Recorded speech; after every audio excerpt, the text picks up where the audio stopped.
اور ایک اور 4 اشخاص کی کہانی سنو۔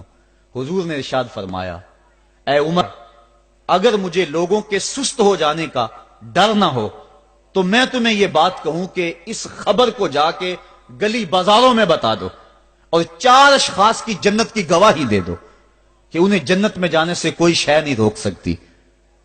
عرض کی حضور کون کون؟ فرمایا، ایک وہ عورت جس نے اپنی ساری محبتیں اپنے خامد پہ نچھاور کر دیں اور وہ اس حال میں مری کہ اس کا خامد اس پہ راضی تھا، جنت میں جانے سے اس کو کوئی شے نہیں روک سکتی۔ اور دوسرا وہ شخص جس کے بچے زیادہ ہیں، ذرائع آمدنی تھوڑے ہیں، لیکن اس نے اپنے بچوں کے پیٹ میں حرام کا لقمہ نہیں جانے دیا، محنت کرتا رہا، اوور ٹائم لگاتا رہا، مزدوری کرتا رہا اور اپنے بیٹوں کے لیے رزق حلال کی تلاش میں رہا۔ وہ بوڑھی کمر پہ بوریاں اٹھا اٹھا کے کام کرتا تھا اور اپنی کثیر اولاد کی پرورش کے لیے اس نے محنتیں بلی کی اور ان کو حرام کا لقمہ نہیں کھلایا۔ فرمایا قیامت کے دن اس کو بھی جنت میں جانے سے کوئی شے رکاوٹ نہیں پیدا کر سکتی۔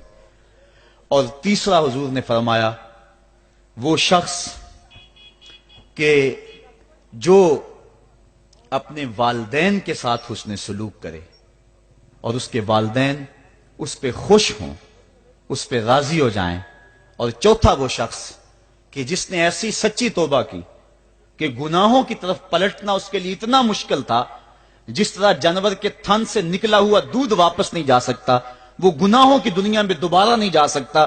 تو یہ فرمایا یہ 4 شخص ایسے ہیں، عمر اگر اس بات کا ڈر نہ ہو کہ لوگ سست پڑ جائیں گے تو ان 4 اشخاص کے بارے میں شہادت دے دو کہ یہ دنیا پہ چلتے پھرتے جنتی ہیں۔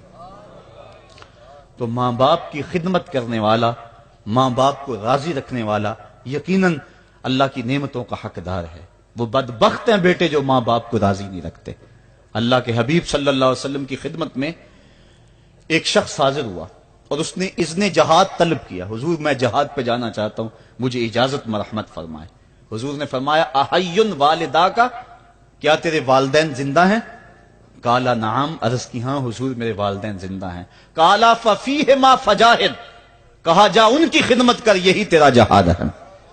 ماں باپ کو بلکتا ہوا چھوڑ جائے اور آپ جہاد پہ چلا جائے، ماں فالج میں گری ہوئی ہے اور بیٹا تبلیغی گشت پہ چلا جائے، باپ تڑپ رہا ہے اور بیٹا پیر کی چوکھٹ پہ جھاڑو دیتا پھرے، اللہ راضی نہیں ہوگا۔ میں سچ کہتا ہوں، اپنے بھی خفا مجھ سے ہیں، بیگانے بھی ناخوش، کہ میں زہر حلاحل کو کبھی کہہ نہ سکا کند، بات وہی کہتا ہوں سمجھتا ہوں سے حق، نئے ابلۂ مسجد ہوں نئے تہذیب کا فرزند، محمد عربی صلی اللہ علیہ وسلم سے بڑا پیر کون ہو سکتا ہے؟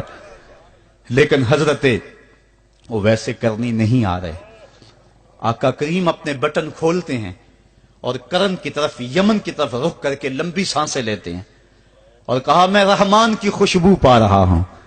ایک دن صحابہ نے پوچھا، بندہ نواز جس کے لیے تڑپتے ہو، جس کی ٹھنڈی ہوائیں آپ کو آ رہی ہیں، وہ آپ کا بڑا پیار کرنے والا ہے؟ کہا ہاں، میرے سے بڑی محبت کرتا ہے۔ تو کہا پھر اتنی محبت کرتا ہے تو یمن تو دور نہیں ہے، بلال حبش سے آ گیا، سلمان فارس سے آ گیا، سہیب روم سے آ گیا، اور وہ یہاں یمن سے نہیں آ سکا؟ فرمایا اس کی بوڑھی اور نابینا ماں ہے جس کی خدمت اس کو نہیں آنے دیتی۔ اللہ اکبر۔ اب حضرت اویس کرنی نہیں آئے لیکن خیر التابعین کہلائے، آئے نہیں لیکن حضور ان کی یاد میں تڑپ رہے ہیں۔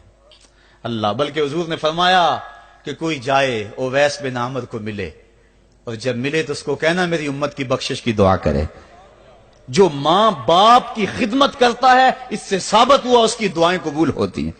میں نے ایک روایت میں پڑھا ہے کہ جو آدمی روزانہ اپنے والدین کے لیے دعا کرے، والدین زندہ ہوں تب بھی، والدین فوت ہو گئے ہوں تب بھی، یہ عادت بنا لے، روزانہ ماں باپ کے لیے دعا کرے، ساری زندگی اس کے رزق میں بے برکتی نہیں آئے گی، اللہ اس کو رزق کی فراوانی عطا کر دے گا۔